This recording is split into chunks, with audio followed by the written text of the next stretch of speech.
Welcome back to the show, everybody. Mr. Pop that thing. No. That was wrong. No. Run that back. Mr. Pop that thing is in the building. That's me, the one and only triple the G.O.D. Slide out of frame, yo. Always surrounded by my family squadron and not water my water bottles over, but yo, you. Yes, you. You're live right here with us, right here on Team GRF TV. And yo, we still in the middle of the Cancer Spectacular. Because yo, we got WrestleMania Night 2. And yes, it does take a whole week for a person to watch wrestling when you're busy handling business because of stuff happening outside the door. So it is what it is. But I'm glad I was able to finally sit down with Night 2 to really get all of this together. And then understanding what it was, it took me a week to watch without, because I haven't watched Raw, haven't watched SmackDown yet, haven't done any of those things, but I've been hearing little things in the grapevine and things like that, little small little spoiler things, which do help to enunciate like what WrestleMania weekend is, and we're going to get into a lot of that, but you've heard enough talking from me. Let's get right back into the WrestleMania you can't even go to, WrestleMania 36 night number deuce, baby. And yo, we start off our kickoff show with Liv Morgan versus Natalya. I'm like, that end sequence and the roll-up was dope. Everything else was a match between Liv Morgan and Natalya, and that's all I'm going to say about that. So it is what it is. However, given that if that wasn't enough women's professional wrestling for you, probably the actual wrestling match of this whole damn thing, Rhea Ripley versus Charlotte Flair. Now, I got to start with this. I'm mad at this match. I'm mad at booking because I thought I had it all figured out. There was supposed to be Sonya Blade involved in this, maybe the man, some craziness. No. When Charlotte Flair challenged Rhea Ripley, that completely, utterly changed the game. And to start with, remember Oil Money to the remix, where NXT clowned. This is the flag in the sand, the stamp above it all. Given that I haven't watched NXT either this week, and I ain't heard nothing in the grapevine other than I should watch that match between those two guys who you should always watch wrestling matches they're featured in. I think their name is Tommaso Ciampa and Johnny Gargano, aka Johnny Wrestling, but we're not going to get into that right now. We're not. However though, this whole NXT build-up, since all that stuff, since Survivor Series, the whole nine, is that when I really think about it now, I don't know how to feel, because regardless of the match that we're going to get into that, Charlotte Flair is the new NXT champion. And well, given that Rhea Ripley lost, given also the big giant builder to my girl Shayna Baszler, for her to get beat by the man, which I still think was the wrong booking call. That's just me personally. This, I'm not really sure, because see, let's be for real. Given the little bit stuff that I know and understanding this, and we're gonna get into this later, that there's a little special EST in the mix, and we're gonna talk about that don't really affect this as much as I thought it would be, knowing the little things that I've heard on the grape since the whole week that went by, right? So that part don't really matter as much, because we're gonna get into that, because I'm happy for that, and we're gonna celebrate that. However, I, as wrestling fan, and as wrestling fan who tries to dichotomize wrestling and booking decisions while enjoying wrestling matches, I don't get this at all. It's like I'm trying to figure out on the scale of bullshit of let me get in the front. Let me scoot over here. Pinky, you don't mind, right? Okay. So let's say over on this side, this is the match we're talking about. And let's say we go back to a couple WrestleManias ago where Charlotte beat Asuka for no fucking reason. So we're trying to figure out which is worse. My bae Asuka hasn't recovered since then, even, losing the tag team champions on night one. You do tag team champions on night one to Thicky Bliss and Thicky Cross. That's the thing. Thickness. Anyway, KKKKK, whatever. And then there's this. Let's start with this because I'm finna throw multiple things in the mix on your ass. They made each other look great. As a true platform for Rhea Ripley, that's wonderful. I ain't heard nothing about her on the grape other than she was dressed as Vegeta, and I didn't notice that until like halfway through the match, because I had looked at a Twitter tweet, a Twitter tweet, that's what we call them, like she dressed up like that back in the day in the Indies, and I was kind of like, okay, I ain't heard nothing else. See, normally, this would be an instance where Rhea Ripley would be on the main roster now, and I have my thoughts about that too, but we're not going to get into that. But again, I haven't watched Raw. I have no any type of context to really put into why Rhea Ripley would be booked to lose this match and Charlotte Flair the NXT champion, and why. Now, is this the reason of we're trying to legitimize NXT? But wait, NXT already did that when the complete raffle stomping of not only SmackDown walking on Raw week after week up to the lead up to Survivor Series, for them to dominate Survivor Series, for them to get the true attention, for them to be on USA, to get all of my... If this was your finishing touch on the cake of the legitimization of NXT, the brand don't need it. So I'm still kind of fucked. So that's kind of where I am. It's like, I still don't know how to feel about Shayna Baszler not being the Raw Women's Champion. I don't know how to feel about that, because in my WrestleMania booking plans, the man was supposed to take a break. It was supposed to be a hard-fought, scratch victory, and Shayna Baszler was to come on top. So I don't get how even we talking about that match, how that affect Baszler in the long run, because we just talked about Asuka, right? WWE got a problem with sometimes building up killers, and then for them to get instantly headshotted for no reason. So this is another example of that, so we'll put a check on that. When it comes to the match we're actually talking about, as I'm trying to dichotomize all this, I still don't get it. I don't get the booking decision, but maybe we should stop talking about that. Maybe I could try, but it's not gonna work. It's not gonna work. It's like, I probably need to do an after WrestleMania thing, watch Raw, watch SmackDown, watch NXT, try to put some context to this. But regardless of context or not, of my disagreeing with a booking decision or whatever the fuck, this is probably the actual best wrestling match, keyword, quote unquote, because given what we got and given what was yesterday, there's not really a lot of matches that really stand up to this one as a actual great wrestling match. We've had some pretty good crack going on, no doubt, but this was, I'm like, a showcase, win or lose, for Rhea Ripley. Charlotte Flair's the champion. Still don't get that. If there is a must-watch match that is a wrestling match, it's this one. That's all I'm gonna say. It's like the intensity, the psychology, the everything about this match was mother and sick. The end. So, it's been a week. If you ain't watched WrestleMania yet, or you need something to do while we in lockdown, go watch this match. That's all I'm going to say about that. Given that we talked about this yesterday, and we talked about yesterday, well, technically last week, and given like how much thing happened outside our doors changed things, I really didn't understand this Aleister Black versus Bobby Lashley match, or even why the hell it was happening, and why do I even care about Big Back Bobby? Because I don't anymore, and I have Lana and Rusev to thank for that. But when I really think about it, the only time I actually gave a shit about Bobby Lashley was when he was in TNA, but we're gonna talk about that right now. But anyway, this was an important match for Aleister Black, right?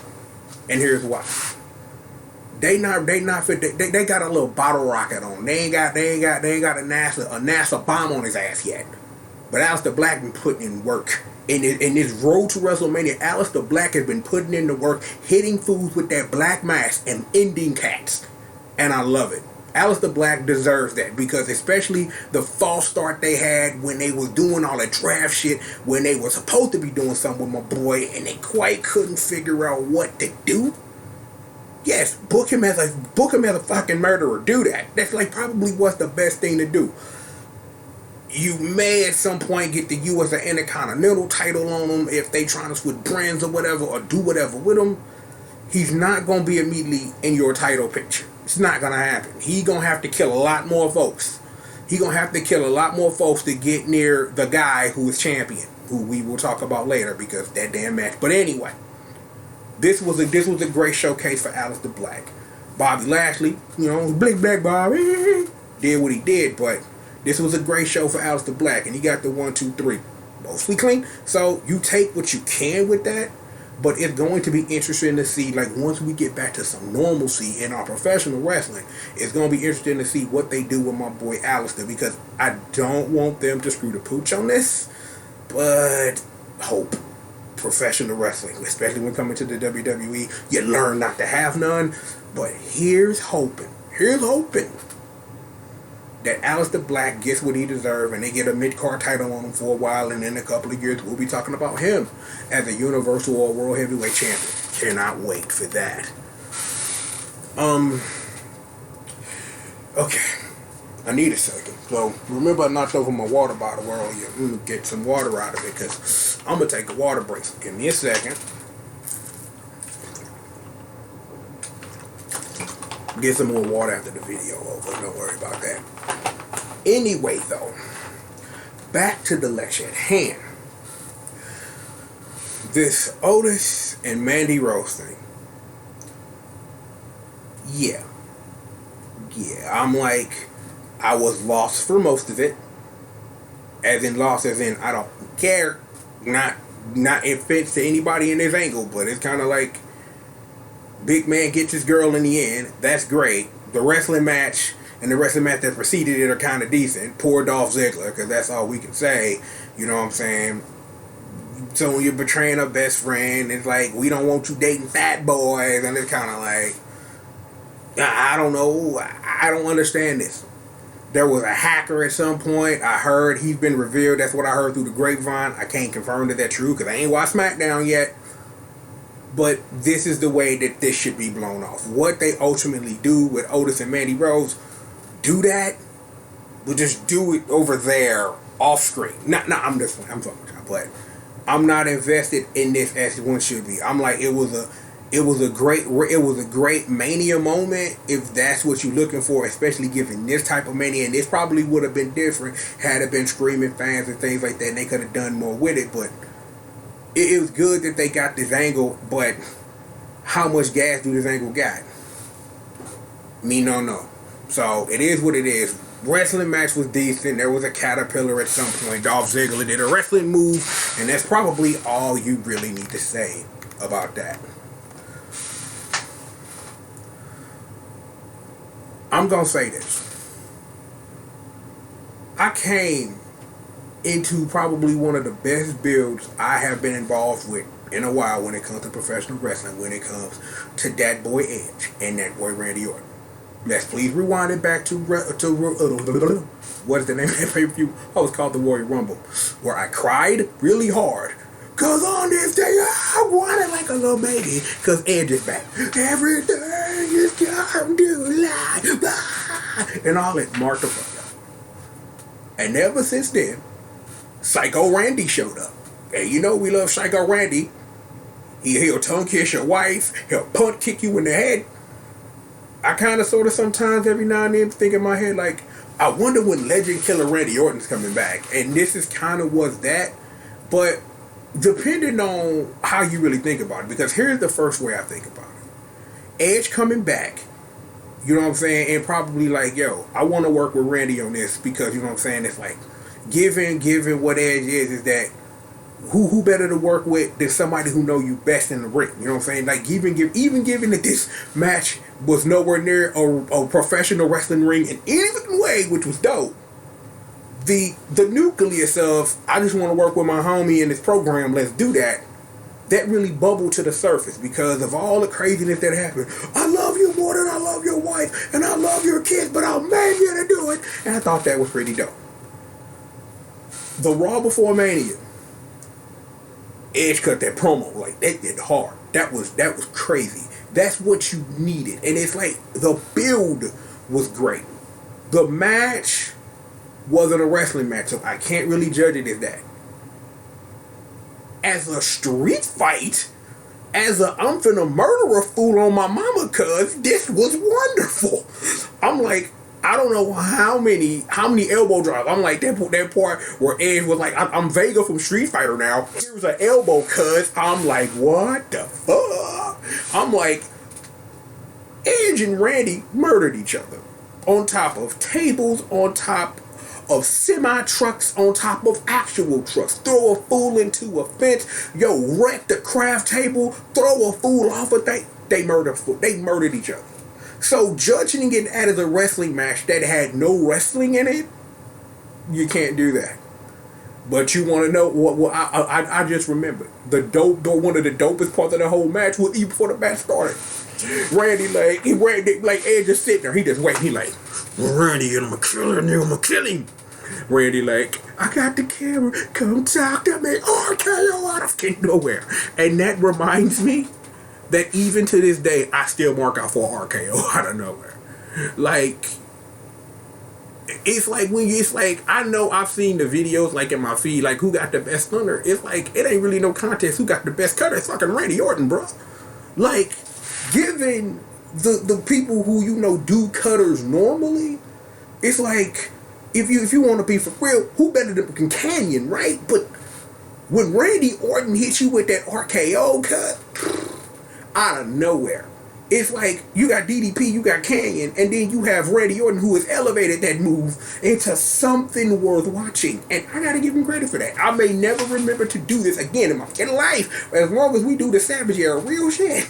But I will give Randy Orton this part by elevating a wrestling move. Elevating a wrestling move, ladies and gentlemen. I gotta give him props for that. Regardless. This was a great fight.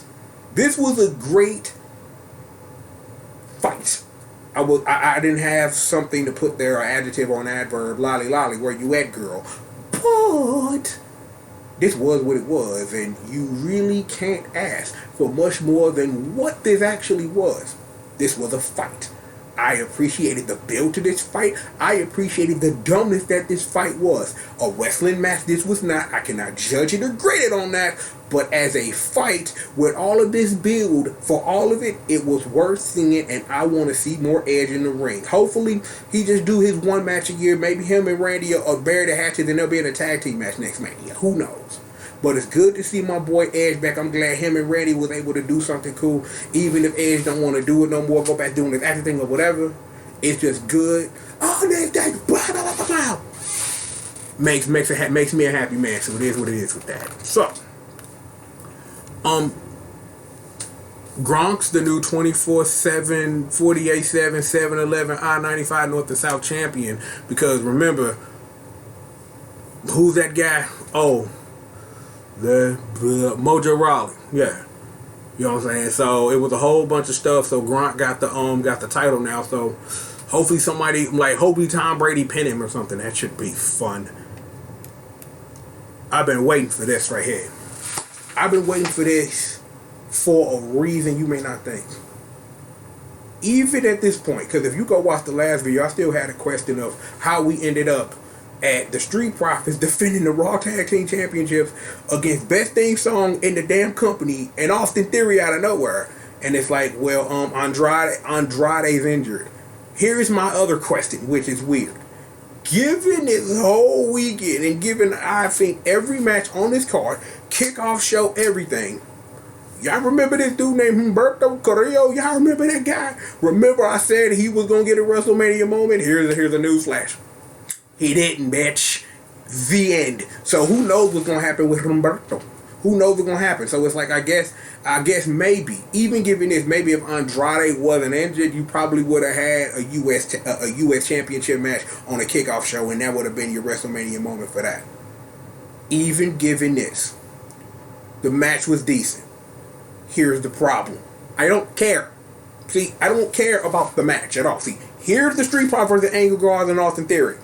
I don't care, because see, the only thing that mattered is what happened after. The Street Profits win.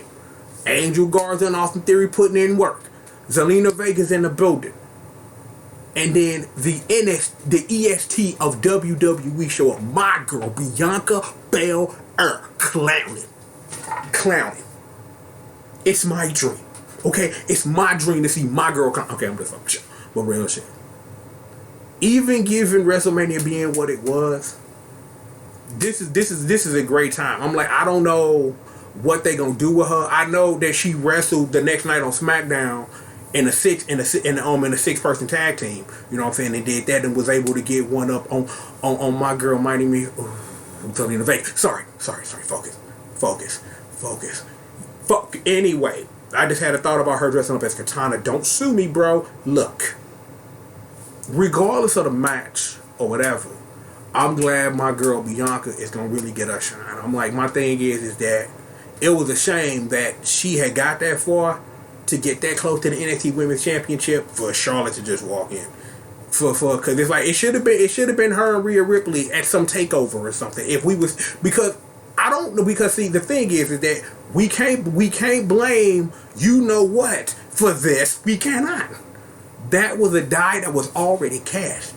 The shadow remains cast. That is an actual Bayonetta reference for anybody looking at it. The fuck did he just say? But anyway though, that's the only thing I took away from this match. The EST of WWE went out there and clowned. Went out there, showed us stuff, and then did it again on Monday night. So that's a little bit of the stuff that I know through the grape. So I'm happy for my girl Bianca Belair. My boys holding it down. Dawkins and that boy Montez Ford. Because indeed, if we got red cups upstairs, but just pretend it's this. We want the smoke. So it is what it is. So congratulations to the Street Profits. Good that Andrew Garza and Austin Theory can say they wrestled on the WrestleMania. So it's all good. You know what I'm saying? It's all good. But it's going to be interesting to really see, given you know what, to see what happens with my girl Bianca Belair. Was this just she show up because it's WrestleMania and we really need to build a program between her and Zelina Vega that ain't gonna do the title, but just two good wrestlers wrestling it out? Is she finna go back down to NXT when this is all over? While they figure out this Charlotte thing where Rhea Ripley may or may not get a rematch, because there's one other thing that I know. Rhea Ripley's not getting a rematch anytime soon because Io Shirai won a ladder match. So it's gonna be Io Shirai versus Charlotte. So don't know. Trying to figure that out. But that's just another thing I heard through the grapes. So that's interesting. It is what it is with that. There was a SmackDown Women's Championship match that was supposed to have Dana Brooke in it. She's gone. Couldn't find any information. I don't know whether she got sick or was a concern or whatever. I don't know. Couldn't find any information before I hit record. But she's not in this match. So the match is now Bayley, Mabu, Lacey Evans, Tamina, and The Glow, right? So, given what this is, Tamina came out on SmackDown before Mania, getting clowned, murdered fools. So she already got in the match looking good. For her to be the first one eliminated, she looked damn good because she's Tamina and that's what you're supposed to do. The daughter of the Superfly. You know what I'm saying? So she looked good because they made her a credible threat. But the thing, even given this, is that Naomi got eliminated. Then Sasha got eliminated. And then Bayley, with some work with the family, was able to get the win over Lacey Evans. Here's the thing. Let's just be for real. None of this back up. This don't actually matter at all. Because we're building Bayley versus Sasha. That's what you're building to and towards. So, to have this match with all of these contenders who could be champion, but you trying to build a story, it should have just been Bayley versus Sasha. But I guess because of the story you're trying to tell and what it is you're writing and how you're booking it, this kind of sort of makes sense because everybody get a payday. Except for, Dana Brooke, who didn't show up. But it is what it is. Match was very good. I appreciate the match. But even appreciating the match for all that it was, but understanding why this match had to exist for another thing to exist is a lot. A lot to put on someone. But it is what it is. So, man. Here's what I thought. When I reviewed day one, I was like, we're not going to get better than a Boneyard match. Well, Boneyard match of the year. Well, technically, Boneyard match is still technically match of the year because the Firefly Funhouse technically wasn't a match. It was, I don't know how to describe what it was. Given what I've heard, I understand. Given what I've heard through the grape the whole week about John Cena, I see what you're doing here. And given what you heard what I've heard about the Undertaker, that makes sense too.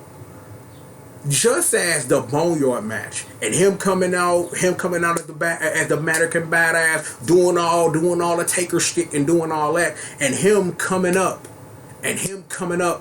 the victor in that, and what AJ Styles has done with that since that, and we'll talk about that in our recap. With that, I got another video for. This is a different thing. Understanding that John Cena may be retiring. So, understanding that I've had the whole week to sit up here and think about a match that literally blew my fucking mind.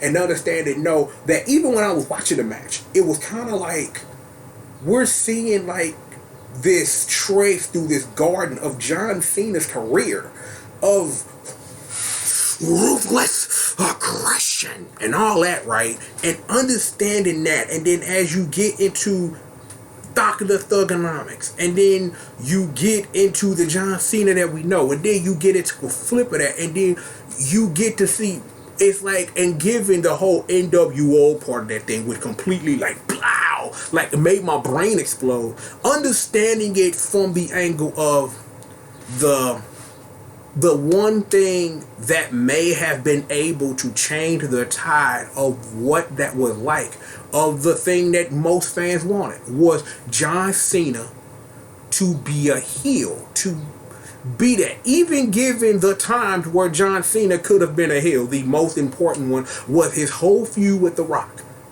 At that point, Cena healed it up to a degree. Like, The Rock helped sell boxes of Fruity Pebbles, if that matters to you. But still given, John Cena had those times where I really think that things would have been a lot more, well, actually, because I had a word, that building this would have had a lot more gravitas in some instances, where if you would have came in and John Cena would have been the bad guy, healing it up all the way. But sometimes when he was cutting those scathing shoot promos of, I'm John Cena, I give a fuck, and you don't, and all the reasons, like, I'll never forget how he completely, like, tore down Roman Reigns. And it's like, and it's not even no offense to the boy Cancer Joe or anything like that. I hope he's feeling better. I hope he ain't catching that corona, cuz the thing is, I remember that. Like, just as much as I remember the pipe bomb. It's like, but in a different way. The pipe bomb was a game changer, and I gotta give CM Punk that. You know what I'm saying? And we'll do what it do. It's like, this thing was full of referential stuff. It's like mention that you're not with a Bella anymore, but I don't really think John Cena really tripping off that, and I really think whatever Bella he was dating with the tits is okay, because you still got your reality show, so fuck it, whatever. And all of the things, it's like, that's that good shit. Just give it what it is. Give what it is. It was that good shit. For real. It's like, this match had everything. As a match that isn't a wrestling match. Technically still, if we talking about, depending, it's like, I don't even, you know what? I'm going to drop labels. Because it don't matter. It don't really, like, in any scheme of whatever, this is probably some of the best professional wrestling I've ever seen. Because of now having a whole week to hear things through the grate, to sit up here and think about it before I got in front of the mic and start spitting, of understanding that what this is. That if you really want to talk about, because I don't know if you can call this a torch pass from Cena to Bray Wyatt. I don't know if you can call it that, because as much as this was a traipse through the garden of John Cena's career, it was an essential study in what happens when it don't hit right. And given what happened and what's happening, because one of the things that I do know is that, Braun Strowman is the champion, and now he gonna be in a program with the thing, so this should be interesting. But it's the whole rigmarole of how the hell we got here, when whatever. It's like Granddaddy Goldberg shouldn't have been the champion. That's just what the hell it is. I don't give a damn what you say. Can't tell me Granddaddy Goldberg should have been the champion. Make an argument for it. I triple dog dare your ass. Mark Summer style shit. Figure it out, bruh. Figure it out, because what would you do, might do. Double dare, son. Family style. Tell me Granddaddy Goldberg should have been defending his title. Tell me. You can't. Even given this, This match blew my mind, and it's one of the best things I've ever seen professional wrestling do. The thing that I'm afraid of, though, is because both the Boneyard match and the Firefly Funhouse match hit so right, Vinnie Mac is going to drive us into the ground, and that's going to suck. That is going to suck. It's like, again, let me sit up for this part. Let me get this a little hot in here. Given all of that real rap, I'm going to tell you what it is. Vinnie Mac going to drive us into the ground, and I don't want that to happen. Given what's going on outside our doors, has given wrestling an opportunity to do things because you are forced to innovate in a situation where you got to back and give a nickel 50 feet. That you got to do that. I don't want to see this type of match run into the ground. I don't need to see this type of match on Raw every week on SmackDown. Don't take it down to NXT. Just let Gargano and Ciampa just fight for like 48 hours. I'll sit there and be like this. Yeah. Something like that. But anyway, maybe because, they'll give me a reason to bring up two of my favorite professional wrestlers in the world. But regardless, I do not want to see Boneyard matches and Firefly Funhouse matches every mother and week. I don't. So Vinnie Mac, you're not listening to me, but I'm just going to put this in the ether because let these be special events when these matter. Even given how great that these things can be, given how emotional and cerebral the Firefly Funhouse match is, I'm gonna speak on me because I won't say wrestling fan. Me, the wrestling fan, I don't need to see that every week. I absorb lots of wrestling in a 7-day period. Try to anyway. However I gotta get in. This was a great something special given what WrestleMania is, given that it didn't have the gravitas it normally has. These need to happen very rarely, once every other year or something. I really don't think at this juncture you really gonna find an Undertaker who's allegedly retiring and a John Cena who's leaving, who was technically doing part-time stuff, doing his 1-2 matches a year, running out cutting promos every now and then. It's time for the Bray Wyatts to step up. It's time for the Roman Reigns to take their true place, and the Seth Rollins. It's time for those people. It's time for that thing from where, Lord forbid we make it. Lord forbid we don't make it through this. That we do, because perfectly we do. And in another 5 years from now, we talking about the new people coming up. That this is the time right now where we need to be building stars for the future of the WWE. This match does nothing but prove that point. And the Boneyard match too. It's a great way for both The Undertaker and John Cena to take their true vows and go about their business. I'm happy for them that you get to walk out on your own terms. Like earlier this year, the beginning of this year, we talked about a legend among legends when I was doing all my Wrestle Kingdom stuff about Jushin Thunder Liger, a man who got the opportunity to wrestle his final matches on his own terms, retire on his own terms, and he doing what he do, still giving back to the business. We need to allow a John Cena to do that. The Undertaker been doing that. We need to allow John Cena that time to continue to ask you, are you smarter than a 5th grader, while still giving back to the professional wrestling building that gave him the opportunity to let you know that you may not be smarter than a 5th grader. And in that same time, it's time for your Bray Wyatts to step up. Because if this match proves anything, that she can do it. Even through all the Husky Harris, all that old bullshit, all that. Bray Wyatt for the past year and a half with this whole thing gimmick, bro. He been proving. Even when he was doing a Bray Wyatt gimmick, he was showing that he had some real stuff, but they didn't give him the opportunity. You're forced to now. It's gonna be an interesting landscape when Roman Reigns come back. It's gonna be an interesting landscape as Daniel Bryan winds down his return. That when Randy Orton finally retires for real, and when you see all of that change happening of what that's going to mean for WWE as a nucleus, it'll be is what it is. Real talk, Firefly Funhouse over the Boneyard, just because of how cerebral it was.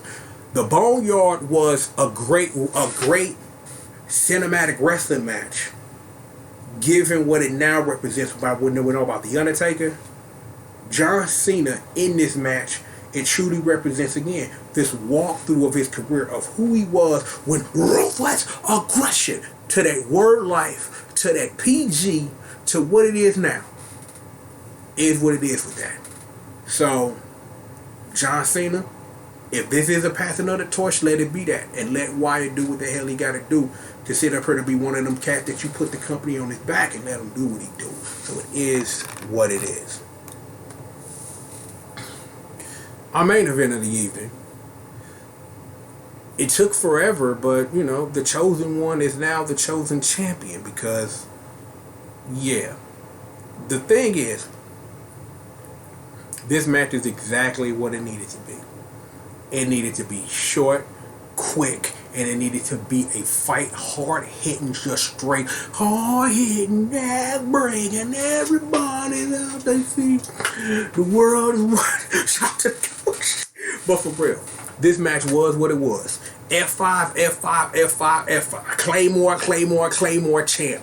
That's all it needed to be. It needed to be that dramatic. It needed to be Brock Lesnar dropping his damn title to Drew McIntyre. But here's the real question, because I ain't heard nothing on the grape. What does this mean for the title? What does this mean for Drew McIntyre? That's the question. Here's the thing. Let's talk about Drew McIntyre for half a second. Drew McIntyre did what most people who leave WWE do. You go be really, really successful elsewhere, prove you can hang, come back, and then do what it is you gotta do. Give me a second here. I gotta turn on my television. Y'all can't see this, but it's me. I don't know why my television went off, no warning or anything. It just say, yo, I'm just going off in the middle while you recording this video because reasons. But anyway though. We've had this before. I'm like, the best example of how you do it is Cody Rhodes. If we gonna sit up here and bring up that man, I'm like, everything that they doing over there in AEW, amazing stuff. Is that I wonder what world would this be if AEW didn't exist and Cody went the same way that everybody else did of proving you can do it and then coming back home. But he made his own home now, and that's better than what's happened here. And I'm not sitting up here bringing up Cody Rhodes to show Drew McIntyre. No, don't even put me in that box. I'm just saying that this is the road that most follow. I'm like, Christian's a big example of that. He left, did his thing over there in TNA, came back, they put the title on him for a couple of seconds. You know what I'm saying? Things of that nature. It's like, it all don't work out the same. Like, if you want a big example of that, you got both Matt Morgan and Tyson Comco. You know what I'm saying? But when they left and they went over to TNA and they went and did their thing or whatever, this was before the time where you had an opportunity to sit up here and build yourself and do all that to get that time to come back. It's like, when I really think about it, it's kind of like what New Japan do with Young Lions. Like, you got to go take your international excursion, go do that. Come back, we'll mess with you once you do that and go get some work in and go absorb all these styles. And I really appreciate that, but it shouldn't take Vince McMahon releasing you from your contract for you to do that when you sitting up here busting your ass and you would start to do that. Drew McIntyre was all over the place. If we gonna get back on focus, it's not like Cody Rhodes who was killing shit, and then because of Vinnie Mac's personal beef with Dusty, even though for all he did, and for the most non-credit he gets for being an important piece of what NXT is still to this day, Triple H or not, is that a lot of what they did for Cody was disrespectful. He should have been a champion multiple times. He should have had at least a world championship run. I don't give a what you say. He's had world championship runs elsewhere. Explain that to me. Drew McIntyre was the same way. I remember the night he won the TNA World Championship. That was a big deal. That was a deal because given the current storyline that was popping off, you know what I'm saying? It's like they was building up what they called him, the captain. The Captain Drew McIntyre and all of those. But even given that, he has really truly lived up to the pressure Vince McMahon put on him a long time ago of the chosen one. It took forever. And sometimes you can't immediately be what people see you as you are. Sometimes you have to go through that dirt and that grime and get to where the hell you getting to. And I'm happy for Drew that he won it. I'm just glad the title was on anybody other than Brock fucking Lesnar. So it is what it is. All offense. Like, I appreciate Brock Lesnar and what he does for the title, but let somebody else have a turn. Go milk your cows and fuck your wife. Go do whatever that is that you do, bruh. Real shit. But it's gonna be interesting to see what a Drew McIntyre title run look like. I don't know how long Vince gonna be hot on this dude. We don't know. Like, this man changed his mind 2 minutes before a match starts, so who knows? But even given that, we are finally done with the road to WrestleMania. We've parked, we've got in our car, and we're driving all the way along to a new season of professional wrestling. That reminds me of a thing that I need to do and try to get set up sometime this weekend. I'll try. Won't discuss it, won't burn no bread on it, but we'll see. Anyway, given that, man, this has been a weird time for professional wrestling. It's been a weird time that I discussed it in the first part, where a lot of these indie folks are really suffering because of all this stuff, and they don't still get paychecks. So if you watch indie wrestling and you love that person, go support them however you can. You know what I'm saying? Real talk. I've heard it said elsewhere, but then when I went to investigate how big of an impact the thing happening outside our door is having on professional wrestling, especially great indie wrestlers who go out there and kill themselves for your amusement. Go out there and support. If you love an indie wrestler and they not getting no booking days, man, put a couple dollars in their pocket to say thank you for what it is that they do, man. It's much appreciated. Know that we do.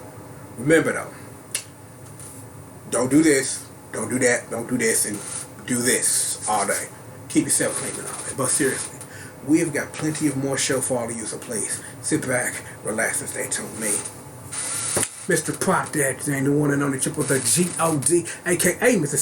CRACK-COCINE, hashtag entertainment's #1 dope man. Bang.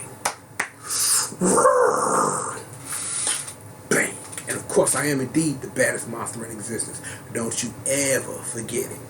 Always holding down my 6, the Green Monster, Squish Murder, and my whole squadron and congregation. May they indeed be praised. Betsy, Janine, Magdalene, your girl and mine, Miss Marceline, aka Miss Martha, on down your 1s, your 2s, your 3s, and your 4s. The ladies of rage and all with all my squad together. We stay winning, never losing round here, boy. Here's what it is. So, all the good works down there. Subscribe, hit that bell. Like this video if you liked it. Like this video if you didn't. Leave a comment. Do that. You want to support the show with your cash money, you're free to do so, and you can do that by either hitting up the PayPal, or you can hit me up on Patreon, man, doing my thing with my main man and my partner in Hentai Ryan Bomber, my boy Drew K.A. Young Money Bags. Hold me down on the tip. Appreciate the love as always, fellas. Look, sit back, relax, stay tuned. We've got more show for you. Damn straight. And we've got it indeed. Right after these, bang! Commercial messages. Yes, indeed. But seriously, y'all, more show for all of y'all, man. Right after these commercial messages.